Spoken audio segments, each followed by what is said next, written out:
নমস্কার, যুক্তি তর্ক সঙ্গে অর্কয় আপনাদের স্বাগত। আপনাদের সঙ্গে আমি অর্কপ্রভ সরকার। আজকের প্রতিবেদনের থাম্বনেল দিয়েছি, এবার কি চরম সিদ্ধান্ত নিতে চলেছেন দিলীপ ঘোষ? এই বিষয়টা তো আসবো, দিলীপদার সঙ্গে টেলিফোনে কথাও বলেছি। তার আগে দু একটা কথা আমার মনে হয় এখানে প্রাসঙ্গিক, সেগুলো আপনাদের সঙ্গে শেয়ার করা আমার প্রয়োজন মনে হয়।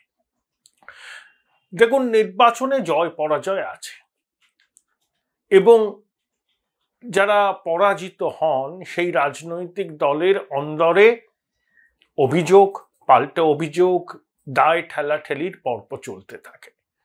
কোনো রাজনৈতিক দলই এর ব্যতিক্রম নয়, এমনকি বামপন্থীরাও নয়। বামপন্থীদের ঘরোয়া কাজিয়া আগে সামনে আসতো না, কিন্তু এখনো খোলা হাওয়া তাদের অন্দরেও ঢুকেছে, তাই তাদের অন্দরের মতপার্থক্যও সামনে চলে আসে। দেখুন, বিজেপি এবার 12টি আসন পেয়েছে। তারা বিধানসভায় 38% ভোট পেয়েছিল, এবার 1% বেড়েছে, কিন্তু 2019-এর লোকসভার তুলনায় তাদের ভোট 2.5% কমেছে। তৃণমূলের ভোট লোকসভার নিরিখে ওই 3% বেড়েছে, কিন্তু বিধানসভার নিরিখে 1% কমেছে। যদি হিসাব করে দেখেন যে 12টি আসনে বিজেপি জয়লাভ করেছে, 100টি বিধানসভা কেন্দ্রের মতো আনুমানিক তারা এগিয়ে আছে 294-এর মধ্যে। এবং যে সমস্ত কেন্দ্রে বিজেপি জিতেছে প্রত্যেকটি কেন্দ্রে জয়ের ব্যবধান 2019-এর থেকে কম। অনেকগুলি কেন্দ্রে হাড্ডাহাড্ডি লড়াই হয়েছে, যেমন সৌমিত্র খান 6000-এর নিচে কিছু ভোটে জিতেছে, যেমন মিতালি বাগ আরামবাগে ওই 6,500 ভোটে জিতেছেন। তো আমাদের জ্যোতির্ময় সিং মাহাতো অল্প ভোটে জিতেছেন, নিশীথ প্রামাণিক অল্প ভোটে হেরেছেন, সুভাষ সরকার অল্প ভোটে হেরেছেন, লকেট অল্প ভোটে হেরেছেন। এই প্রেক্ষিতে সৌমিত্র খান কালকে একটি সাংবাদিক বৈঠক করেছেন। বৈঠকের নির্যাস হলো তৃণমূলের অনেক, এই বিজেপির অনেক স্থানীয় নেতা, জেলার নেতা, রাজ্য স্তরের নেতার সঙ্গে তৃণমূলের যোগ সাজস আছে, এবং এমন কিছু রাজ্য স্তরের নেতা আছে যারা দলীয় সংগঠন আলো করে বসে আছেন, তারা কার্যত রুটলেস ওয়ান্ডার। সৌমিত্রর নির্বাচনী ভাগ্য খুব ভালো, টানা 3বারও কিন্তু বিষ্ণুপুর থেকে লোকসভায় জিতেছে। 2014-এ তৃণমূলের টিকিটে জিতেছিল, 2019-এ বিজেপির টিকিটে, 2024-এ আবার বিজেপির টিকিটে। 2019-এর নির্বাচনে ও নিজের কেন্দ্রে ঢুকতেই পারেনি, ও স্ত্রী মানে প্রাক্তন স্ত্রী সুজাতা ওরফে প্রচারটা করেছিল। এবং সৌমিত্র খান এটাও বলেছেন যে দিলীপ ঘোষকে মেদিনীপুর থেকে না সরানো হলে মেদিনীপুর আসন বিজেপি জিততে পারত, এবং বর্ধমান দুর্গাপুর আসনও হয়তো বিজেপির ঝুলিতে আসত। দিলীপবাবু কিন্তু তার ক্ষোভ গোপন করেননি, অসন্তোষের কথা জানিয়েছেন। বলেছেন যে নেতৃত্বের ইচ্ছায় তিনি বাধ্য হয়েছিলেন আসন পরিবর্তন করতে, তার সঙ্গে কোনো কথা বলা হয়নি। বলছেন যে তার এখন সেই তো দায়িত্ব কিছু নেই, দলীয় দায়িত্ব নেই, জনপ্রতিনিধিও নেই, রাজনীতি আদৌ করবেন কিনা সেটা তিনি ঠিক করবেন। রাজনীতিতে সবসময় করতে হবে এরকম মাথার দিব্যি তো কেউ দেয়নি, একথা অনস্বীকার্য। দিলীপ বাবুর হাত ধরেই বিজেপি 2টি লোকসভার সাংসদ থেকে 18 সদস্যের দলে পৌঁছেছিল। পশ্চিমবঙ্গ বিধানসভায় 3 থেকে 77-এ পৌঁছেছিল বিজেপি, তখন সভাপতি ছিলেন দিলীপ ঘোষ, কিন্তু তারপরে তাকে রাজ্য সভাপতির পদ থেকে সরানো হলো। কেন্দ্রীয় ওই ভাইস প্রেসিডেন্ট রয়েছিলেন, সহসভাপতি, সেই পদ থেকে সরানো হলো। একেবারে শেষ মুহূর্তে তার কেন্দ্র বদল করা হলো। তাকে বিগত 4-5 বছর ধরে বারবার কোণঠাসা করা হচ্ছে।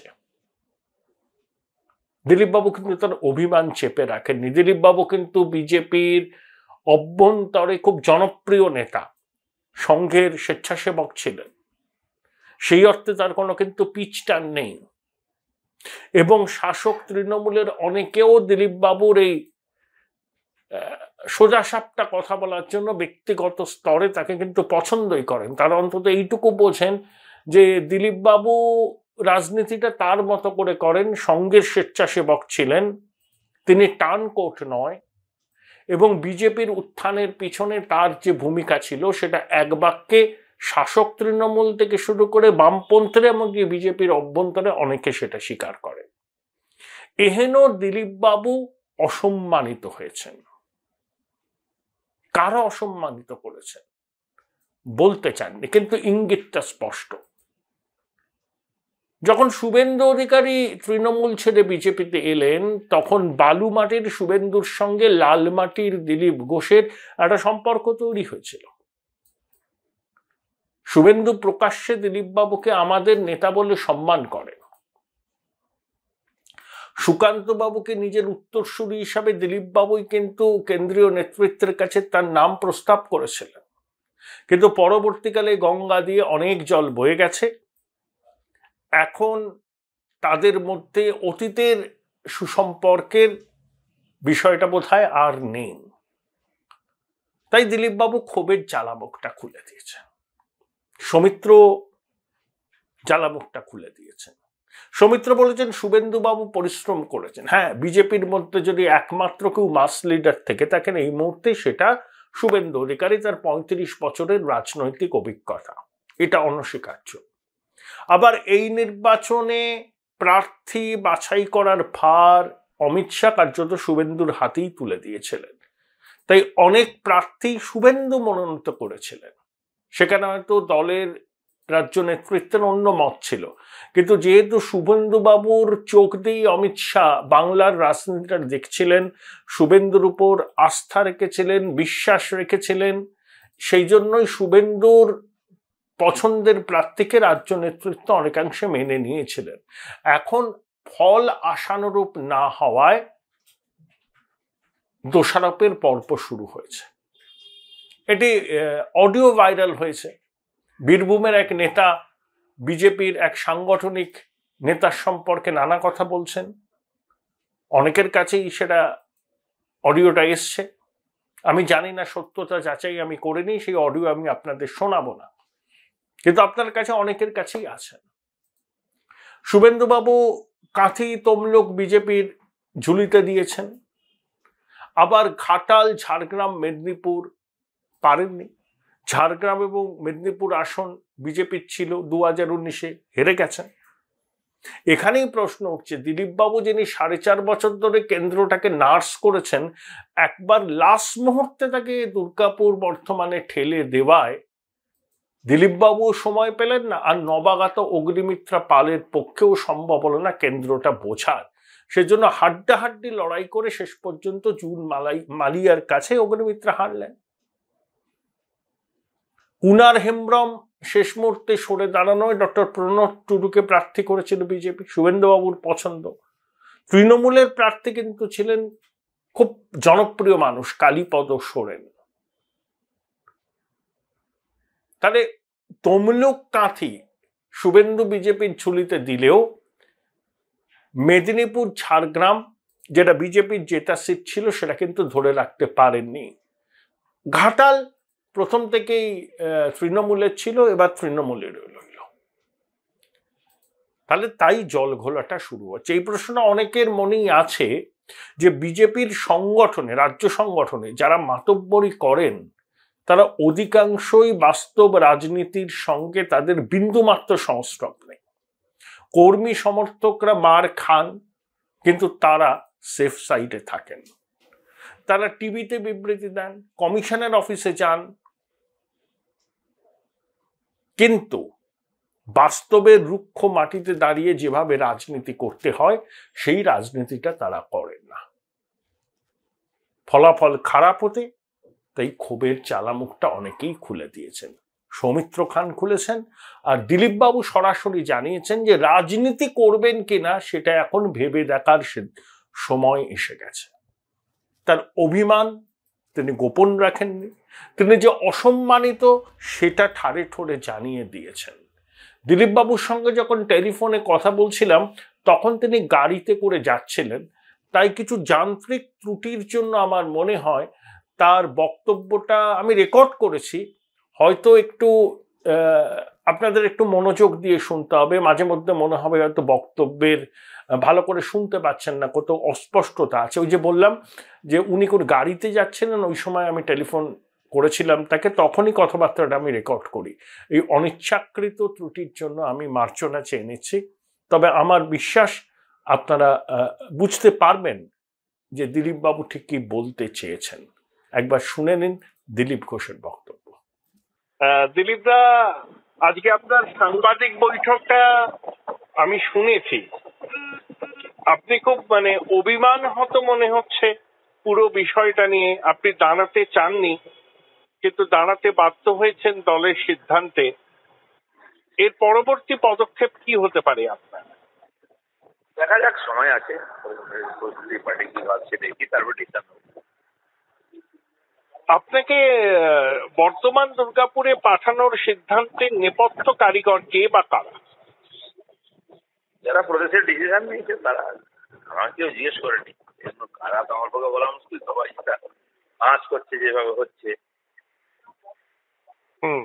তা আপনি যে দাঁড়াতে চান না সেটা কেন বলেন নেতৃত্বকে? বলতেছি আমাদের সঙ্গের লোকেদের যারা না বলেছে, আমাদের ক্লিয়ার করেছিলাম নো পলিটিক্স নো ইলেকশন। যারা আমাকে পাঠিয়েছে তারা বললো নো পলিটিক্স নো ইলেকশন মানে হয়ে গেল। আর পলিটিক্সও করবো না, ইলেকশনও করবো না। আমার দরকার নেই। আমার যেটা দায়িত্ব ছিল বাকিরা চালাক, আমার রাজনীতি ইচ্ছা নেই, বলে দিয়েছি এইভাবে রাজনীতি করবো না। মানে কি আপনি রাজনীতি থেকে অবসর নেবেন? এখন তো সেরকমই বলে দিয়েছিলাম পরিষ্কার করে, সম্মানের সঙ্গে চলে যেতে চেয়েছিলাম। পার্টি যদি সম্মানের সঙ্গে না রাখে তা আমাকে ছাড়তে যাও, কি করবো? রাজনীতি করে প্লেয়ার হয়ে থাকতে চাই না। এই সিদ্ধান্তটা কবে নেবেন আপনি? সেটা পার্টির ডিসিশনের করে নেবো আমি। পার্টি কি ডিসিশন নেবে তারপরে আমি ডিসিশন দেবো না। কিন্তু একটা ডিসিপ্লিন বলে কারো ডিসিশন চাপিয়ে দেবো আমার গাড়ি, এটা চলতে পারে না। যারা কিছু চাইতে এসছে তারা পড়ে থাকবে হাতে পায়ে ধরে। আমার কি দরকার? আমাকে যে পার্টির সংগঠন যে দায়িত্ব দিয়েছিল আছে সেটা আমি করে দিচ্ছি। 40% বেশি ভোট পেয়ে গেছে, পার্টি মানে দাঁড়িয়ে গেছে। এটা তো আপনাকে যদি আবার কোনো নতুন দায়িত্বে পার্টি দেয় তখন কি করবেন? সেটা পার্টি তো আমার সঙ্গে কথা বলেনি, আমি দেখছি পার্টি কি ভাবছে। এখন তার কোনো কাজ নেই আমার পার্টিতে, না না আমি জনপ্রতিনিধি আছি, না আমি পদাধিকারী আছি। তো করবোটা কি? অন্য কাজ করবো। অন্য কাজ বলতে সমাজ সেবা? হয়তো অত ফাঁকাই আছে, কত কাজ আছে, একদিন করে এসছি, অনেক কাজ এক্সপিরিয়েন্স আছে। আপনি কি আবার সংসদে ফিরে যাবেন? এরা তো বলেই আছে, লোকেরা পার্টির লোকেরা এরা ডিসিশন নেবে, তারপর আমি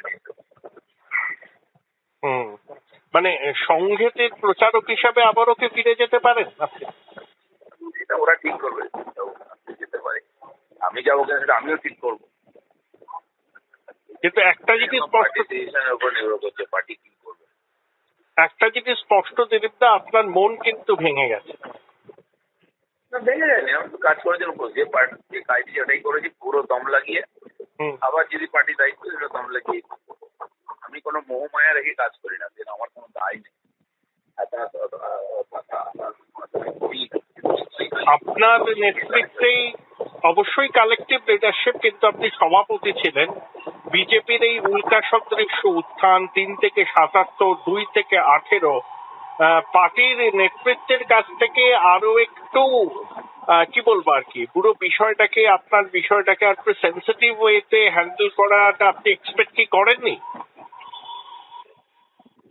পার্টি যা বলেছে আমি করে নিয়েছি। আমি প্রথম না বলেছিলাম, তারপরে যেহেতু সঙ্গের লোকেরা বলছে না আপনি পার্টির কার্যকর্তা, পার্টির সিদ্ধান্ত মেনে নিই, একবার মেনে নিচ্ছি আমি। যাকে সেটা পরিণাম ঠিক হয়নি, কারণ এটা কোনো ফেয়ার ডিসিশন ছিল না। যাই হোক, আমি চিরদিন ডিসিপ্লিন মেনে কাজ করা লোক, একবার মেনে নিয়েছি ইচ্ছার বিরুদ্ধে। কিন্তু সেই ডিসিপ্লিনের নাম করে কেউ নিজের ইচ্ছা চাপিয়ে দেবে, এটা তো ঠিক নয়। দেখা যাক সময় কি এগোচ্ছে কোন দিকে আমাকেও ডিসিশন নিতে হবে। আপনি কি ইঙ্গিতটা করছেন বিরোধী দলনেতার দিকে? যারা এখানকার পলিসি মেকার তাদের দিকেই বলতে যাচ্ছি, কোনো ব্যক্তি নয়। আর আমি কোনো মিটিং এ ছিলাম না, আমাদের জিজ্ঞেসও করা হয়। এখানকার যারা গণ্যমান্যের কর্তা আছেন, যে কে জানি না, তারা যারা ডিসিশন নিয়েছেন একা তো কেউ নেয় না। আমার একটা জাস্ট অন্তিম প্রশ্ন, আজকে সৌমিত্র খান বলেছেন অভিষেক ইলেকশন ম্যানেজমেন্টটা খুব ভালো করেছেন এবং বিজেপির রাজ্য নেতৃত্বের মধ্যে এমন অনেকে আছেন যারা রাজ্যের শাসক দলের সঙ্গে তলায় তলায় যোগাযোগ রাখেন। কর্মীরা মার খান, তারা কোনো কিছু, তাদের গায়ে একটি আঁচড়ও লাগে না। আপনি সৌমিত্রর এই বক্তব্যকে কি সমর্থন করেন? এটা তো বাস্তব দেখাই যাচ্ছে। তো অনেকেই বলছে, নিজের মতামত বলছে সবাই, কিন্তু একদম অবাস্তব করেনি তো। কজন নেতা মার খেয়েছি আমি গাড়ি দাম করি, তারপরে তো ভোট পারেনি কেন? সবাই চেক পজিশনে থাকছে সব দিক দিয়ে। আর সাধারণ কর্মীরা তো বেরোয়নি ভোটকে, আর এখন আবার মারপিট শুরু হয়েছে। নেক্সট ইলেকশন আর বেরোবেই না কেউ, পরিণামটা তো হবেই। প্রশ্ন করতে পারছে না তার উপরে। অনেক ধন্যবাদ দিলীপ দা, অনেক ধন্যবাদ। Join Indian Institute of Hotel Management now. Right choice, right decision.